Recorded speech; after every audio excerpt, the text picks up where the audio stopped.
is your biggest professional triumph? And it could be more than one, personal or professional. I would say that aside from graduating with an MFA in creative writing, which was a goal, and it took deal. 2 years, and it was a lot of work. Yeah. I worked on a lot of short stories and revised and edited, and it was the best 2 years of my life. And that was years ago. But aside from that, that was a very big goal that I had.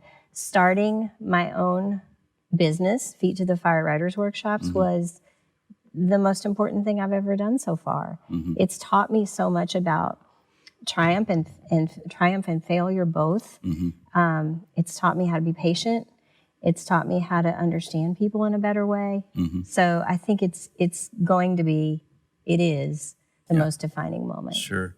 Now, we'll talk about this later when we go through some of the pictures, but what's the youngest individual you've ever had, and what's the oldest individual you've ever had? Because I want the audience to appreciate the range and scope of life experiences that you've dealt with in these workshops. Well, I'm an odd duck this way. So I started out teaching adults, so college-aged kids, you know, 18 and up or so.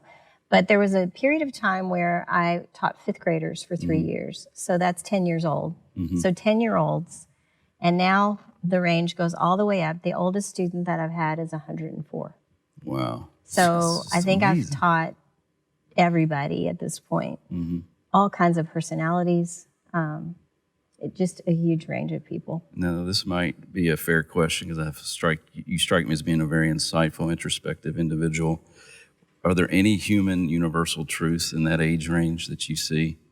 Or is it really change and mold and, I guess, modify itself over the decades? I think that, you know, most people have a lot of things in common, more so than we think we are different. We have a lot more similarities. Okay. Like, people are generally fearful of and not confident, you know, about certain things. Sure. They might like to say that they're very confident and they can, That's a human conquer things. But really, we're all kind of vulnerable and scared sometimes. And I think that that's true for 10-year-olds. It's true for 90-year-olds. It's definitely true when it comes to writing. People are not so comfortable at first with writing. And so my goal always is to get them to feel okay with themselves and trust and be okay with writing. That's great.